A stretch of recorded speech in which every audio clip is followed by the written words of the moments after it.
ว่าพวกเราเนี่ยเป็นพวกจิตเวชเป็นพวกที่มีความบกพร่องทางจิตนะให้เราคิดกันดีว่าพวกเราเนี่ยเป็นคนที่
Do you believe that a technology exists wherein speech can be encoded and transmitted via microwaves so that it can be heard inside the human skull without the use of a receiver? I became totally immersed in hearing voices. Are you delusional? You could actually hear voices in your head from microwave being the carrier band heating up the temporal lobes. Whenever I hear somebody talking to me about microwaves or stuff like that being zoomed into their head, You are not supposed to be violating people at the level that this is. I think even voice-to-skull technology should be outlawed.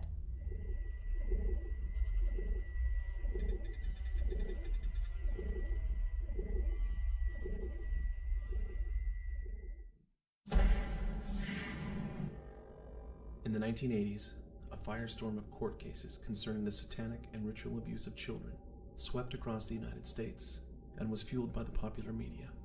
The stories dump in the ocean, chop up the bodies, these things, they sound like they can't be happening. Ted Gunnison, respected law enforcement professional, recently or retired now from the FBI, former regional director of Los Angeles. Do you, sir, believe that these dreadful allegations of babies being sacrificed are true? I absolutely believe it, without any doubt. San Diego, California resident Dale Kiki, born with a rare genetic disorder known as Noonan syndrome, was accused of ritually abusing children. Did you ever intentionally physically hurt any children? No, I did not. Have you ever tortured any children? No. Have you ever hurt or tortured or killed any animals? No. The satanic ritual abuse allegations, which were so widely sensationalized in the popular media, were eventually labeled a moral panic by most professional and law enforcement entities. And in 1995, even Geraldo Rivera issued an apology for his participation in popularizing the satanic abuse phenomenon. Due to the fact that I had witnessed somewhat of a cover-up of the reality of ritual abuse in my local community due to the maneuvers of reporter Mart Sauer. The evidence is thin at best, specious, and frankly does not stand up to the light of day. One of the first things I did was to immediately peruse the news group Alt-Satanism, for instance. And I found a very famous alleged perpetrator on one of these news groups by the name of Lieutenant Colonel Michael Aquino. And I had appellate documents. And the appellate documents about his case basically said that he was processed out of the Army in 1990 after a ritual abuse child investigation. He's an admitted Satanist. He runs this, goofy, dark church or however you want to characterize it. So there's enough smoke here that Diana's going to find fire. Is it a force for everything negative? Well, if you're talking about Satanism as legitimate Satanists define it, absolutely not. Does that prove that he's a child abuser, that he's sexually molesting children, or his agents, operating that? Well, of course not. I mean, where's the evidence of that? Lieutenant Colonel Aquino was accused of ritual child abuse while he was stationed at the Presidio Army Base in San Francisco, but he was eventually cleared of all charges. I could not function at work, this new job that I had, and so I didn't pass probation at this new job, and I was let go. And I became totally immersed in hearing voices. These people identified themselves as NASA Ames employees. They identified themselves as Livermore Lab. paranoia is a defense mechanism to handle with anger. Most people don't like to be angry, and particularly many people like to deny the fact that they are angry. So instead of admitting to themselves or anybody else that they are angry, they devise a system where they project their anger on other people. And I discovered various victims' websites, people who have the same symptoms that I had, and they were referring to what was called voice-to-skull technology. It's a good thing to speak in terms of delusional systems because there's a whole surrounding area of thought and explanation that goes into their initial delusion. And they refer to this website. And the website was called the Center for Army Lessons Learned. And I looked it up, and this website is run by the Army. Usually these delusional systems become more and more elaborate. I looked up a term that other victims had been talking about, which was voice-to-skull devices. they go out and explain to it, it all becomes part of the delusional system. What voice-to-skull devices say, I have the printout right here, is it says it's a non-lethal weapon, which includes neural electromagnetic device, which uses microwave transmission of sound into the skull of persons or animals by way of pulse-modulated microwave radiation. I think it's fair and it's important to say, you know, this does not sound to me like something that I find myself able to believe.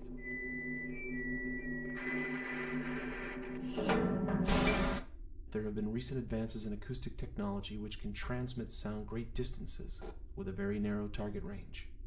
The long-range acoustic device is one such technology and is currently employed by both military and commercial sea vessels to deter potential attackers. In San Diego, California, Woody Norris, developer of the LRAD, describes another of his acoustic technologies known as hypersonic sound. It's kind of like radio stations, except in this case, you don't need a receiver. To hear a radio station, I got to have a receiver. With this, the mixing actually happens in the air, and you hear it without any other device. So if I aim it at you, and it happens to hit both of your ears, and I'm reluctant to say this, it'll be as though the sound is inside your head.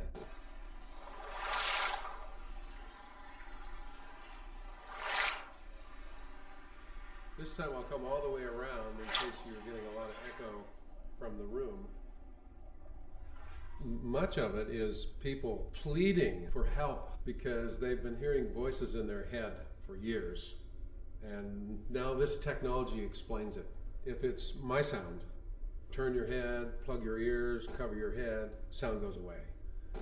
If it doesn't, it's not me. Hypersonic sound is perceived through the external ear of the subject, and therefore cannot be classified as v2k, the military acronym for voice-to-skull technology, which relies on a scientifically documented phenomenon known as the microwave auditory effect.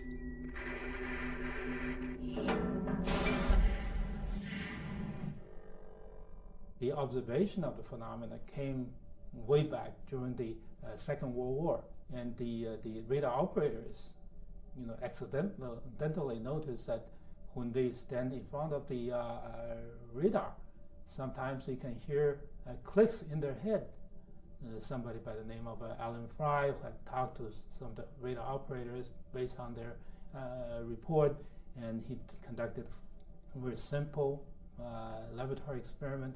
Indeed, showed that human beings can hear the radar pulses. They were not just making it up. They wanted to know what the significance of something like this would be if man had another sensory motor input.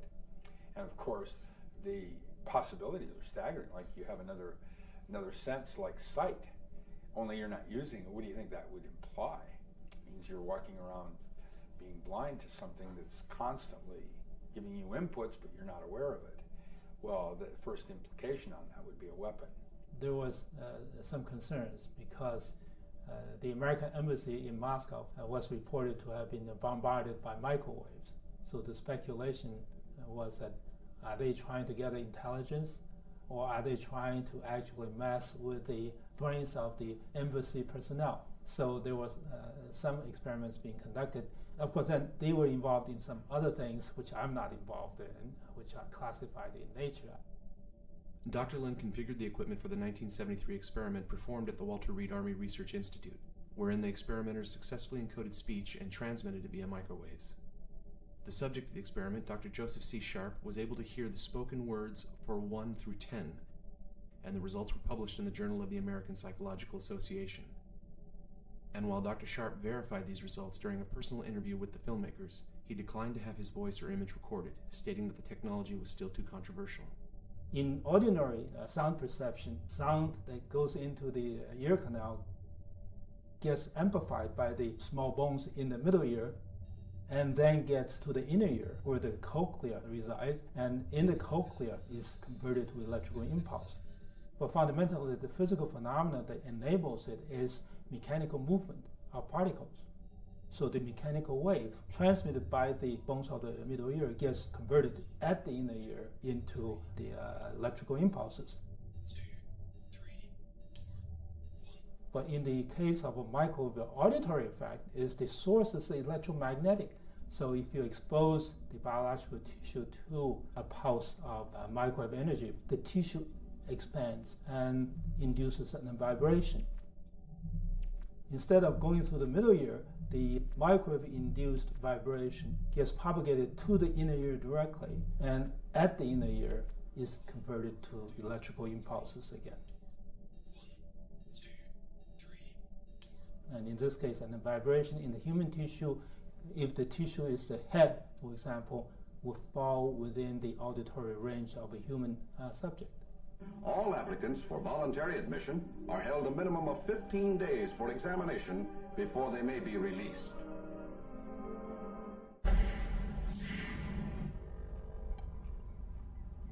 Now, the question is, have I been suddenly overcome by schizophrenia?